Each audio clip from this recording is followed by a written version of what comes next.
So, today we are going to talk about a thing which is called as numerically greatest term. Okay, कि numerically greatest term क्या होता है? अब numerically greatest term को समझने के लिए मैं आपको एक सिंपल सा एग्जांपल देता हूँ। जैसे मान लीजिए कि मैं आपको बोलता हूँ 1 + x का होल क्यूब। एज पर बाइनोमियल इसका एक्सपेंशन क्या आएगा? That will be 1 + 3x + 3x² + x³ okay. तो दिस इज द एक्सपेंशन। अब लेकिन अगर मैं यहाँ पे x की वैल्यू 1 डालूँ, चार टर्म्स हैं यहाँ पे, ये t1 है, ये t2 है, ये t3 है और ये t4 है। तो यहाँ पे अगर मैं x की वैल्यू 1 डालूंगा तो t1 1 होगा, ये 3 होगा, ये 3 होगा, ये 1 होगा। तो सबसे बड़े टर्म्स कौन से हैं? ये। अगर मैं x की वैल्यू 2 डालता हूँ तो 1 6 12 8, ये सबसे बड़ा टर्म है। x की वैल्यू अगर मैं -3 डालता हूँ तो 1 -6, ये हो जाएगा 27, ये भी 27, ठीक है, -20। तो किन दो टर्म्स का मॉड वैल्यू सबसे ज़्यादा है? दोनों का। न्यूमेरिकली ग्रेटेस्ट टर्म मतलब हमें मॉड वैल्यू से मतलब, तो मॉड वैल्यू जो है वो दोनों केस में यहाँ पे सेम आ रही है। अगर x की वैल्यू लेट से मैंने रख दिया 1/3, तो ये 1 है, ये 1 -1/3, तो 1 है, ये -1 है, ये आपका 1/3 आएगा और ये -1/27 आएगा। अब देखो इन दो का मॉड वैल्यू सबसे बड़ा है, तो x की अलग अलग वैल्यूज़ के लिए आपके अलग अलग टर्म्स न्यूमेरिकली ग्रेटेस्ट आ रहे हैं, ठीक है। अब क्योंकि ये तो 1 + x का होल क्यूब था, तो that then you can do the calculations.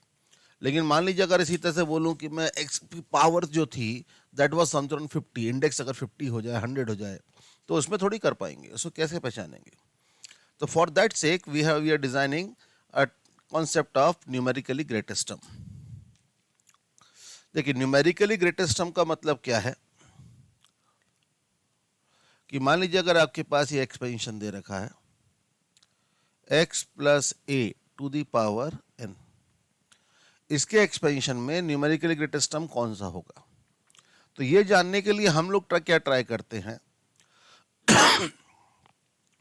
कि क्या हमें कोई पैटर्न मिल रहा है कि टर्म्स की वैल्यू बढ़ रही है, घट रही है, कुछ ऐसा कोई रेगुलर पैटर्न मिल रहा है। तो हम लोगों ने इसके लिए जानने के लिए हम ये चेक कर रहे हैं कि tr+1/tr, ठीक है, tr+1/tr का मॉड ये कब ग्रेटर देन 1 होगा, कब इक्वल्स टू 1 होगा, या कब लेस देन 1 होगा, ये हम चेक कर रहे हैं। क्यों? क्योंकि देखिए अगर यहाँ पे ग्रेटर देन 1 है तो मतलब मॉड ऑफ tr+1, ठीक है, मैं इसको अलग से साइड में बताता हूँ आपको। If mod of tr+1 is greater than mod of tr, मतलब हर अगला टर्म पिछले टर्म से बड़ा आ रहा है, ठीक है। If mod of tr+1 is less than mod of tr, मतलब अगला टर्म पिछले टर्म से कैसा आ रहा है? छोटा आ रहा है।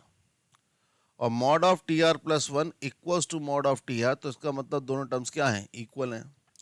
तो अगर हमें वो मालूम चल जाए कि किन आर के लिए ये वैल्यू बढ़ रही है, फिर किन के लिए घट रही है, किन के लिए बराबर है, तो हम एक पैटर्न का आइडिया लगा सकते हो, फिर उसमें डिसाइड कर सकते हैं which one will be the greatest one. Okay, तो basically T R plus one कितना आएगा? NCR, okay, into x⁴n−r a⁴r upon NCR n r−1, ये x⁴n−r+1 a⁴r−1 इसका मॉड, ठीक है। दिस इज ग्रेटर देन, क्योंकि सब कैलकुलेशन सेम रहेगी, बस सिंबल ही ये बीच का चेंज होगा, तो मैं तीनों को एक साथ लेके चल रहा हूँ, but it will be one at a time. Okay, now simplify this, so you will be getting, look, NCR NCR-1 are always positive, so no need to put up a mod over them. So but NCR upon NCR-1, ये हम लोगों ने पिछले term पे निकाला ही था, कितना आएगा? n-r+1/r, ओके, और ये हो जाएगा mod of a/x greater than equals to और लेस देन 1, मतलब n+1/r-1 is greater than equals to or less than mod of x/a, मतलब n+1/r is greater than equals to or less than 1 plus mod of x by a. So from there we can say that n plus 1 over 1 plus mod of x by a is greater than equals to or less than r. तो ये हमें क्या बताता है? What does this tell us? This tells us that if r is less than n plus 1 over 1 plus mod of x by a, अगर r इससे छोटा होगा तो यहाँ पे mod of tr plus 1 will B greater then mod of tr. मतलब r की इस वैल्यू से छोटी वैल्यू के लिए वैल्यूज बढ़ेंगी.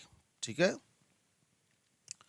फिर इसके बाद if r is equal to n plus 1 over 1 plus mod of x by a, तो mod of tr plus 1 will be equal to mod of tr. ठीक है. और if r is greater than n plus 1 over 1 plus mod of x by a, then mod of tr plus 1 will be less than mod of tr. मतलब value कम होगी. तो एक value से पहले बढ़ रही है वैल्यू, एक वैल्यू के बाद वैल्यू कम हो रही है. इसका मतलब क्या होगा? इसका मतलब होगा कि हमें एक पैटर्न दिख गया कि पहले वैल्यू बढ़ रही है, फिर सेम हो रही है, फिर कम हो रही है. अच्छा, सेम होने में ध्यान देना कि r हमेशा एक इंटीग्रल वैल्यू लेता है, तो ये वैल्यू हमेशा इक्वल हो ये ज़रूरी नहीं है. इट मे बी और it may not be. It only depends where the n plus 1 over 1 plus mod of x by is integer और नॉट. ठीक है. तो यहाँ पे बेसिकली हमें दो केस लेने होंगे. पहला केस क्या होगा, दूसरा केस क्या होगा, वो हम देखते हैं. ठीक है. यहाँ तो पहला केस हमारा था कि n plus 1 over 1 plus mod of x by a integer नहीं है, उसको हम लोगों ने नाम दे दिया p. ओके. अब जरा देखिएगा, n plus 1 over 1 plus mod of x by A की बात कर रहे हैं, T R plus 1 upon T R की बात कर रहे हैं, तो r की वैल्यू 0 से लेके कहाँ तक रहेगी? 0 से लेके n तक रहेगी. तो ये p जो होगा वो कहीं बीच में आएगा ऐसे. If p somewhere but p is not an integer. ठीक है. p उसका वो इंटीजर नहीं है. अब आपको ये पता होगा कि हर रियल नंबर मतलब p something, any number p can be return as a integer plus fraction. वे फ्रैक्शन मतलब integral part of p plus fractional part of p. तो अगर p मान लीजिए 5.2 आया तो इंटीग्रल पार्ट क्या हो गया? 5 हो गया. अगर p आपका 7.8 आया तो इंटीग्रल पार्ट 7 हो गया फ्रैक्शनल पार्ट. तो इसका मतलब ये हमेशा इंटीजर होगा. तो ये p का जो इंटीग्रल पार्ट आया उसे मैं k बोल देता हूँ. ठीक है. और फ्रैक्शनल पार्ट ऑफ p जो होता है वो हमेशा 0 से 1 के बीच में होता है. ठीक है. तो अब देखो, जो जो भी इसका इंटीग्रल पार्ट होगा वो p से पहले आएगा k, और उसके बाद अगला इंटीजर कौन आएगा? k plus 1. तो हमने अभी क्या ऑब्जर्व करा था कि if r is less than n plus 1 over 1 plus mod of x by, जिसकी वैल्यू क्या है? p. तो if r is less than p, then what are the integral values that r can take? r can take value 0, 1, 2, 3 till k. Okay. इसके बाद r equals to p, ये allowed नहीं है क्योंकि p इंटीजर नहीं है. ठीक है. Okay. If r is greater then p, if r is greater then p, तो r कौन कौन सी वैल्यू ले पाएगा? p से बड़ी value k plus 1, k plus 2, ऐसे करते कहां तक? n. अच्छा, इन वैल्यूज के लिए अगला टर्म पिछले टर्म से बड़ा आता है, इसके लिए अगला टर्म पिछले टर्म से छोटा आता है. ठीक है.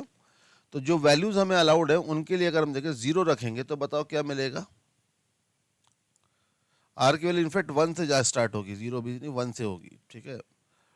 क्योंकि 0 होकर आर 0 होगा तो टी 0 होता है, टी 1 ही होता है. ठीक है. तो इस कारण से आर की वैल्यू 1 रखो तो t1 का mod is less than mod t2. 2 रखोगे तो mod of t2 is less than mod of t3. This is less than mod of t4. ऐसे करते करते कब तक? लास्ट वैल्यू क्या अलाउड है? k. तो tk प्लस 1 का mod will be greater than mod of tk. ये रिलेशन हमें मिलता है क्योंकि जब r की वैल्यू हम लोग 1, 2, 3 कहां तक? k तक रखते हैं. ठीक है. लेकिन जब आप देखो कि उसके बाद क्या होगा. जब ऐसा होगा तो वैल्यू कम होगी. तो पहली वैल्यू हम लोग यहां क्या रख सकते हैं? r plus 1. तो मॉड ऑफ ठीक है। यहाँ पे अगर आप क्या ऑब्जर्व करोगे कि मॉड ऑफ आर की वैल्यू के प्लस वन रखो, तो mod of K plus one is greater than mod of K plus to. फिर आप अगर आप यहाँ पे के प्लस टू रखोगे तो mod of K plus T K plus two is greater than mod of T K plus three. ऐसे करते करते लास्ट में एन तक T N plus one. Okay, ये करने से देखो कि हमारे पास क्या ऑर्डर आ गया। अब देखो टी वन से लेके टी एन प्लस वन सारे टर्म्स का ऑर्डर आ गया। ये जो टर्म्स दे रखे थे इसमें which is the numerical equate, किसका मॉड वैल्यू सबसे बड़ा है, ये वाला। जितने भी दे रखे इंक्रीजिंग ऑर्डर है, और ये अब डिक्रीजिंग ऑर्डर है तो हाईएस्ट वैल्यू ये होगी। तो इन वन से आगे तक T K plus one greatest आ रहा है, और इन सब में भी सबसे बड़ा कौन है, टी के प्लस वन। तो यहाँ से हम लोग कंक्लूड कर सकते हैं कि न्यूमेरिकली ग्रेटेस्ट टर्म जो होगा वो सिर्फ एक ही होगा, और वो कौन होगा, टी के प्लस वन। जहाँ पे के कितना है, K is integral part of N plus one over one plus mod of X by A. ठीक है, न्यूमेरिकल अब में देखेंगे तो अब हमें और क्लियर होगा, लेकिन अभी पैटर्न समझ में आ गया कि अगर इंटीजर नहीं है तो जितने भी हमने ऑर्डर देखे उनमें सबसे बड़ी वैल्यू वन से लेके टी के प्लस वन तक वैल्यू बढ़ रही है, फिर वैल्यू घट रही है, तो मैंने सबसे बड़ा कौन है, टी के प्लस वन। ठीक है, ओके। अब देखते हैं हम लोग दूसरा case, the second case, case two. Case two है कि जब आपका n plus one over one plus mod of x by a ये एक इंटीजर होगा, तो let say m, this is a integer. अगर इंटीजर है तो ध्यान दीजिए कि हमने क्या देखा था, if r is less than m then what are the values r can take, r can take 1 2 3 till m minus one. For r equals to m and r is, ये क्या था, r इक्वल्स टू m वाला, और r is greater then m, तो r की values allowed होंगी यहाँ पे m plus one, m plus two, ऐसे करते कहाँ तक, m प्लस, ये लास्ट में जाके n प्लस वन, n तक आ जाएगा। ठीक है, लास्ट वैल्यू जो आएगी आपकी ये n आ जाएगी। r लेस देन वन के लिए, m के लिए टी आर प्लस वन का मॉड टी आर से बड़ा होता है, यहाँ पे टी आर प्लस वन का मॉड टी आर के बराबर होता है, यहाँ पे mod of T R plus one जो होता है वो छोटा होता है मॉड ऑफ टी आर से। तो हम लोग अब यहाँ पे क्या कर सकते हैं कि देखो आर की वैल्यू रखना, आर की वैल्यू वन रखोगे तो वन के लिए तो ये ट्रू है, तो इसका मतलब mod of T one is less than mod of T two. मतलब जो पिछली बार एम के प्लस वन तक जा रहा था, इस बार कहाँ तक इंक्रीज करेगा, जब तक आर की वैल्यू एम ना रख दें। तो mod of T one is less than mod of T two is less than mod of T three, and so on till where mod of T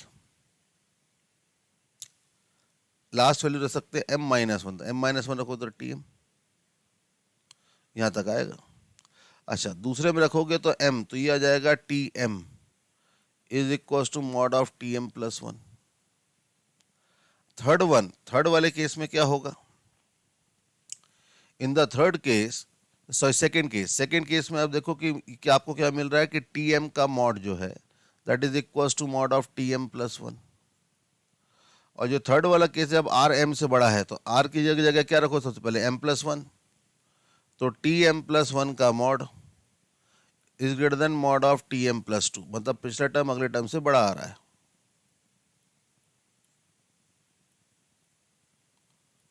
और लास्ट में टी एन प्लस वन का mod.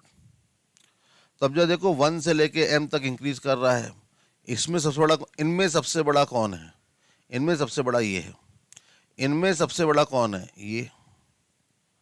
तो भाई simple सी बात है, clash of titans करा दो, लेकिन दोनों चीजें बराबर, दोनों चीजें कैसी हैं, बराबर हैं। तो मतलब इस केस में कितने एनजीटी आएंगे, दो एनजीटी आएंगे। वो कौन कौन से आएंगे, एक आएगा टीएम और एक आएगा आपका टीएम प्लस वन। क्लियर हुआ। तो मतलब कुल मिला के यहाँ पे कितने एनजीटी आ रहे हैं, दो। ठीक है, तो this is the whole process. Now what I will do, I will summarise this whole process in a flow chart, कि जब आपके सामने क्वेश्चन आएगा तो उसमें क्या करना है, कैसे करना है, वो आपको बिल्कुल एम्पली क्लियर रहेगा यहाँ पे। ठीक, ये देखिए, ये एक फ्लो चार्ट है। This is the flow chart. आपको क्या करना है, जब भी कोई क्वेश्चन मिले तो आपको क्या करना है, स्टार्ट करना है and then you have to evaluate n+1 over 1 plus mod of x by and we'll call that as p। तो मैं एक काम करते क्वेश्चन ले लेता हूँ, ठीक है। लेट्स से क्वेश्चन है 3x + 2 रेज टू पावर 20, ये है। अब मुझे क्या करना है कि इसका न्यूमेरिकली ग्रेटेस्ट टर्म निकालना है। कब? जब x की वैल्यू लेट से 1/3 होगी, इफ x इक्वल्स टू 1/3, ठीक है। मैं 19 कर देता हूँ उसको, दिस इज लेट से दिस इज इक्वल्स टू 19। तो x इक्वल्स टू 1/3 के लिए which term will B numerically greatest? तो पहले स्टेप में इवेलुएट n+1, तो n is what, 19 + 1 over 1 plus mod of, in place of x it is 3x/2 और x की value कितनी है, 1/3। तो ये आपका कितना हो जाएगा, 19 + 1 20 होल डिवाइड बाई, यहाँ पे x की 1/3 देखो तो ये बचेगा 1/2, तो ये हो जाएगा 3/2। तो this will be what, 40/3। Now this is the value of p, check whether it is integer और not. No, it is not integer. तो अगला स्टेप क्या करना है, इंटीग्रल पार्ट निकालो p का, ठीक है। इंटीग्रल पार्ट निकालोगे तो वो आएगा कितना, 13 पॉइंट समथिंग आएगा, तो इंटीग्रल पार्ट तो 13 हो गया। इंटीग्रल पार्ट p13 हो गया, तो ये हमारे m की वैल्यू हो गई जो हमें दे रखा है कि अगर इंटीग्रल पर इंटीजर नहीं आए तो आपको ऐसे करना है, ठीक है ना।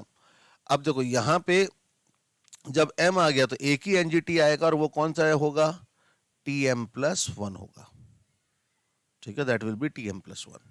क्लियर है? ओके। तो Tm+1 will be numerically greatest and what is M13, मतलब T14 is the numerically greatest term. मतलब जो T14 होगा वो ऐसा टर्म होगा जिसका मॉड वैल्यू x की वैल्यू 1/3 के लिए सबसे ज्यादा आएगी, ठीक है।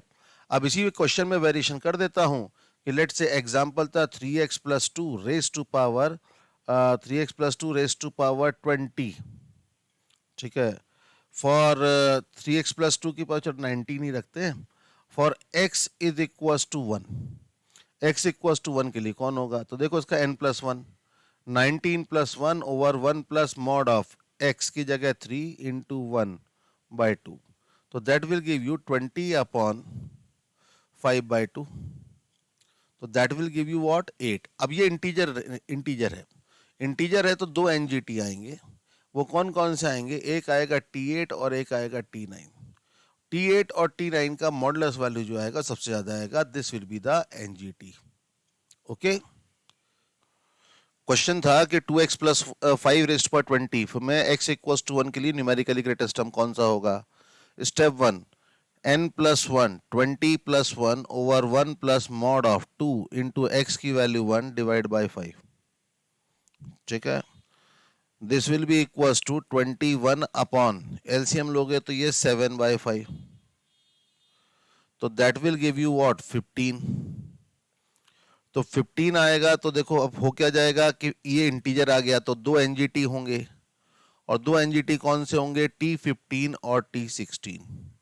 and there are two NGTs, one is T15 and one is T16। ये न्यूमेरिकली ग्रेटेस्ट टर्म होंगे।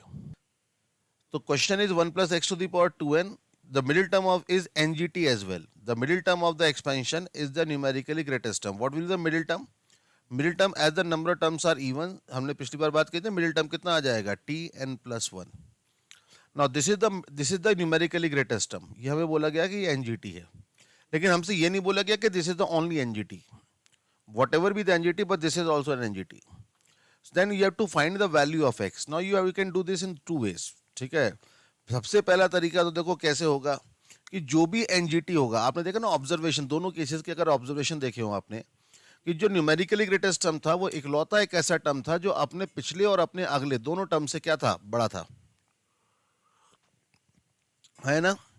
तो इसका मतलब अगर मैंने आपसे बोला कि टी के एनजीटी है, if I say that T के इज एनजीटी, तो दिस इंप्लाइज दैट टी के will be greater then T के -1, hence mod will be greater than equals to 1, and tk plus 1 will be less than tk, therefore this should be less than equals to 1।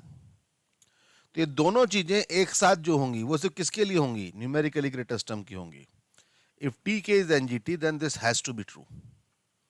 Okay, तो इसके लिए हम लोग क्या करेंगे, इसको आप देखो 1 + x/2n में Tn+1 कितना आएगा, 2n Cn x की पावर n, ये हो जाएगा 2nc n minus one X की पावर n माइनस वन का mod, this should be greater than equals to 1। तो ये मॉड ऑफ x बचेगा, देखो N C R upon N C R minus one, तो कितना हो जाएगा n minus R plus one upon R, this should be greater than equals to 1। तो इससे mod of x is greater than equals to n upon n plus one आ रहा है।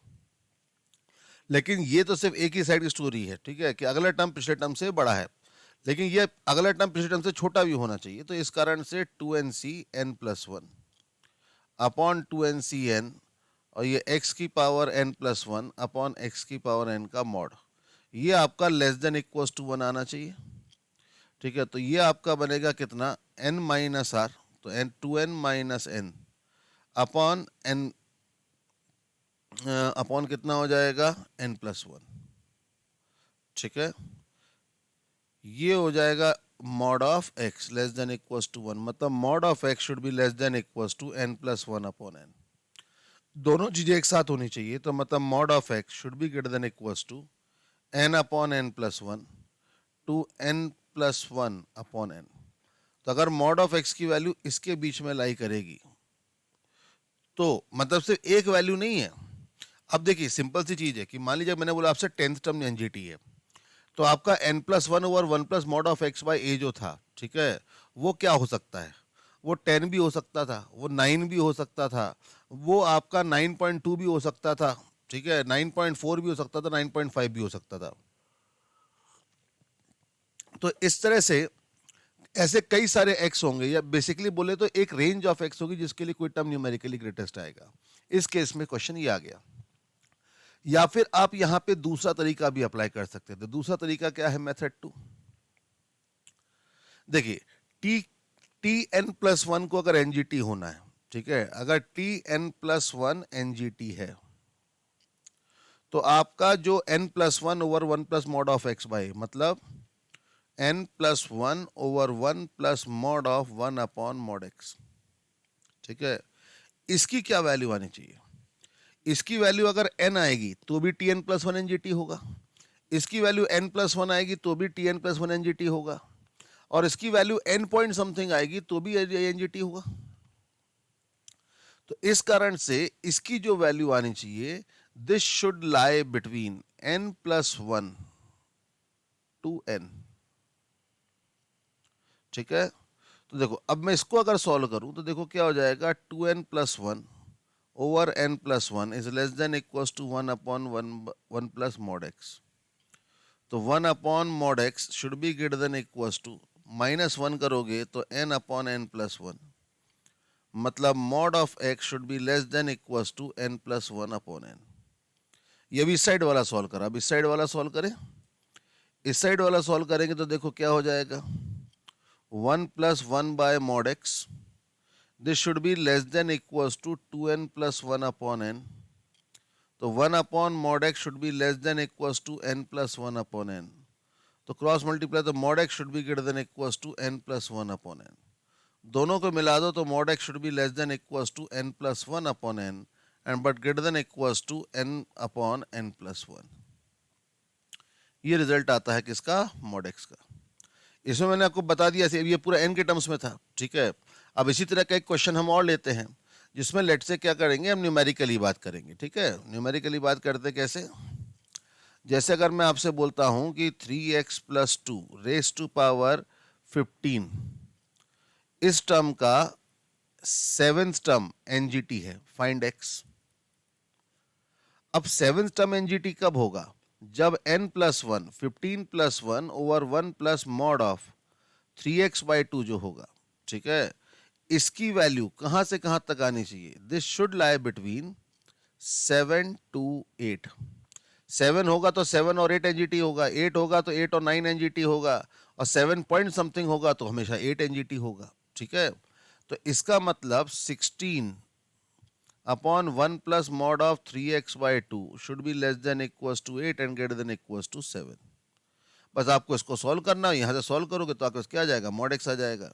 जैसे अगर इस वाले पार्ट को सॉल्व करते हैं तो 2 should be less than equals to 1 plus mod of 3x by two, That means 1 should be less than equals to mod of 3x by 2. That means mod of x, this implies that mod of x should be greater than equals to 2 by 3. ये वाला part solve करो तो देखो क्या हो जाएगा, 1 plus mod of 3x by 2 should be less than equals to 16 by 7. तो mod of 3x by 2 should be less than equals to 9 by 7. ठीक है, तो x should be less than equals to, ये क्या हो जाएगा 6 बाई 7. ठीक है, तो इन दोनों का अगर मैं मिला दूं तो मॉड ऑफ x की वैल्यू 2 बाई 3 से क्या होनी चाहिए, बड़ी, और 6 बाई 7 से क्या होनी चाहिए, छोटी. तो these are the range of x for which seventh term will be the NGT. ठीक है, सेवेंथ टर्म एनजीटी होगा, वो आपको इससे मालूम चलेगा. समझ में आया सबको ये, क्या ये क्वेश्चन सब?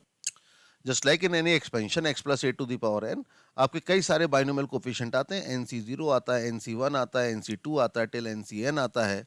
तो इन सारे NCRs में सबसे बड़ी वैल्यू कौन सी होगी, which will be the greatest value?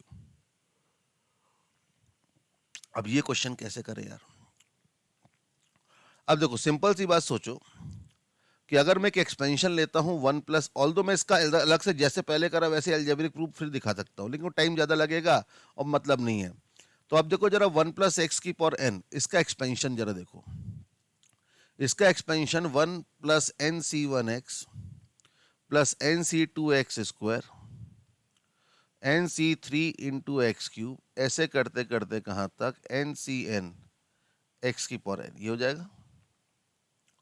यहां पे देखो फॉर x इक्वल्स टू 1, यहां पे x इक्वल्स टू 1 के लिए क्या हो रहा है, x इक्वल्स टू 1 के लिए टर्म ही आपके NC0, दूसरा टर्म क्या हो जाएगा NC1, तीसरा टर्म क्या हो जाएगा NC2, चौथा टर्म NC3, ऐसे करते हुए कहां तक NCn, ये हो जाएगा for x equals to 1, specifically for x equals to 1. तो x इक्वल्स टू 1 के लिए इस एक्सपेंशन में टर्म ही बाइनोमियल कोफिशिएंट्स हो गए, है ना? क्या बात क्लियर है? तो ये इसका मतलब एक तरह से एनसीआर का जो मैक्स होगा वो एनजीटी होगा, numerically greatest term, for 1 plus x to the power n at x equals to 1. मतलब कुल मिला के हमें क्या करना है, x इक्वल्स टू 1 के लिए 1 प्लस एक्स की पावर n का न्यूमेरिकली ग्रेटेस्ट टर्म क्या होगा.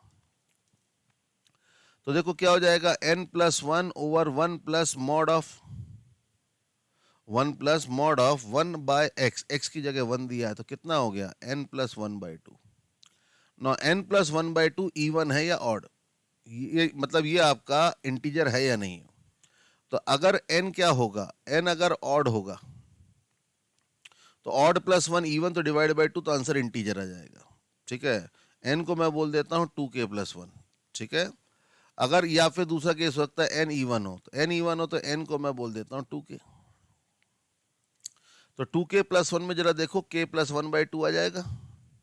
तो इंटीग्रल पार्ट कौन आएगा, k. तो दो एनजीटी आएंगे. ठीक है, तो कौन कौन से आएंगे, वो आएंगे t k और टी के प्लस 1.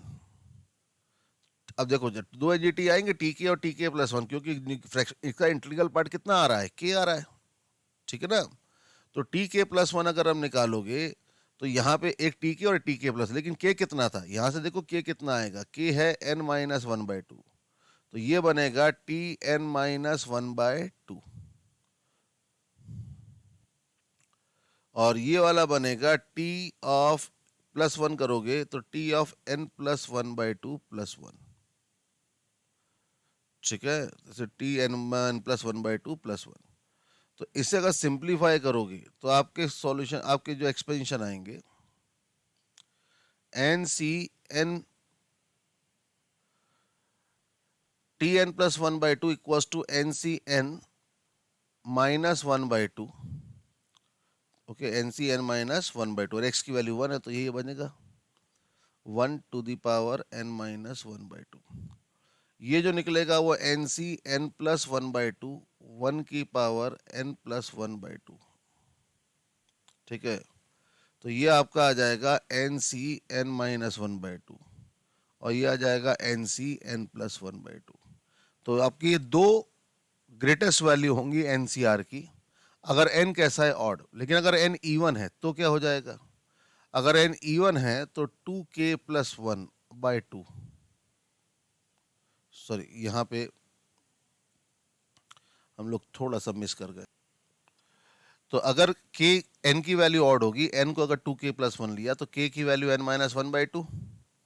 तो ये अगर हम लोग यहाँ पे रखते हैं किसमें, n+1/2 में, तो 2k+1+1/2 that is k+1 integer आएगा। तो दो एनजीटी आएंगे, एक tk+1 एक tk+2। तो उस केस में आपकी जो टर्म्स आ रहे हैं वो ये आ रहे हैं, टी एन सी n-1/2 और nc n+1/2, ठीक है। लेकिन अगर n इवन है तो आपके n+1/2 की वैल्यू k+1/2 आएगी, जो इंटीजर नहीं है। इंटीजर नहीं है तो एक ही एनजीटी आएगा, वो एनजीटी कौन सा हो जाएगा, tk+1, ठीक है। क्यों, क्योंकि इंटीग्रल पार्ट k+1। तो आंसर जो हो जाएगा टी, के कितना था n/2+1, तो वो आता है nc n/2। तो मतलब कुल मिला के अगर मैं इन सब को सम अप करूं तो मैं ये बोल सकता हूं कि एनसीआर की हाईएस्ट वैल्यू डिपेंड करेगी कि एन इवन है या ऑड है। अगर एन इवन है तो एक ही टर्म में वैल्यू सबसे बड़ी होगी, वो होगी एनसी n/2। लेकिन अगर एन ऑड है तो दो दो आपके एनसीआर की दो वैल्यूज होंगी जो इक्वल होंगी और हाईएस्ट होंगी। वो कौन सी होंगी, एनसी n-1/2 और एनसी n+1/2। लेकिन इनको देख के आपको याद आना चाहिए कुछ, क्या याद आना चाहिए। आप देखिए हमने लास्ट टर्म पे मिडिल टर्म पढ़ा था। मिडिल टर्म का अगर आप देखें कि मिडिल टर्म के हमारे जो आंसर आए थे, ये मिडिल टर्म में ऑब्जर्व करिए कि यहां पे जब ये देखिए ये वाला पार्ट, मिडिल टर्म के बाइनोमियल कोफिशिएंट वही आ रहे हैं, ठीक है। मिडिल टर्म के बाइनोमियल कोफिशिएंट वही आ रहे हैं जो पहले आ रहे थे, ठीक है। मतलब जो बाइनोमियल कोफिशिएंट हमारे अभी आए, जो ग्रेटेस्ट बाइनोमियल कोफिशिएंट आया, वो मिडिल टर्म के साथ आ रहे हैं। मतलब हम लोग इन सबको मिला के क्या बोल सकते हैं, from this result we can say that binomial coefficients of middle term are greatest binomial coefficient, ठीक है। I repeat, the binomial coefficient of the middle terms will be the greatest value of NCR.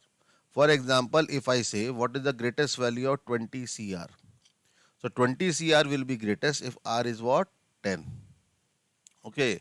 If I ask you what is the greatest value of 25 CR, 25 CR कितना आएगा, तो 25 CR कितना हो जाएगा, जब R क्या होगा, इसका आधा करो, ठीक है, 25/2। 25/2 कितना, 22.5। तो आपका ये 25C22 और 25C23, ये दो सबसे बड़ी वैल्यू होंगी, ठीक है। समझ में आया, ये दो आंसर इस तरह से आते हैं, मल्टीपल भी हो सकता है, सिंगल भी हो सकता है, ठीक है। तो मतलब आपको कुल मिला के मिडिल टर्म निकालना है, मिडिल टर्म निकालिए, मिडिल टर्म का बाइनोमियल कोएफिशिएंट ही एनसीआर की मैक्सिमम वैल्यू होगी। इस कॉन्सेप्ट को हम लोग पीएनसी में यूज़ कर सकते हैं कि जैसे अगर मैं आपसे बोलूं कि मेरे पास 11 दोस्त थे, मुझे एक बार में इतने दोस्त बुलाने हैं जिससे मैं हर बार कुछ 8 लोगों को बुलाना चाहता हूँ, और वो 8 लोग आज जब आएंगे तो मैं उनको पार्टी दूंगा। तो बताओ मैं कितने दोस्त एक बार में बुलाऊं जिससे मैक्सिमम नंबर ऑफ पार्टी दे पाऊँ। तो अगर मेरे पास 11 दोस्त हैं तो 11 दोस्तों में से मैं आर बुलाऊंगा, तो कितने तरह से बुला सकता हूँ, 11 CR। अब 11 CR मैक्सिमम होना चाहिए, नंबर ऑफ पार्टीज तो यही होंगी ना 11 CR। ये मैक्सिमम कब होगा, जब आर की वैल्यू क्या होगी, 11/2 5.5, 5.5 किसके बीच में आता है, 5 के बीच में और 6 के बीच में, ठीक है। तो R = 5 और R = 6 के लिए क्या हो जाएगा न्यूमेरिक, तो मतलब 11C5 और 11C6, ये आपके दो वैल्यूज हैं आर की, जिसके लिए 11 CR मैक्सिमम होगा। तो 5 भी चलेंगे और 6 भी चलेंगे। लेकिन अगर यही क्वेश्चन होता मान लो 20 CR, तो आंसर सीधा होता, 20 लोग हैं, एक बार में 10 लोगों को बुलाओ, मैक्सिमम नंबर ऑफ कैलकुलेशंस बनेंगे या कॉम्बिनेशंस बनेंगे, ठीक है। तो इस तरह से इसको पीएनसी में या कहीं पे भी आपको यूज लगे तो यूज कर सकते हैं। ध्यान रखनी चीज क्या है, binomial coefficient of the middle term are the greatest binomial coefficient as well, ठीक है। किसी भी एक्सपेंशन के मिडिल टर्म के बाइनोमियल कोफिशिएंट जो होते हैं वो आपके ग्रेटेस्ट बाइनोमियल कोफिशिएंट होते हैं। ठीक है।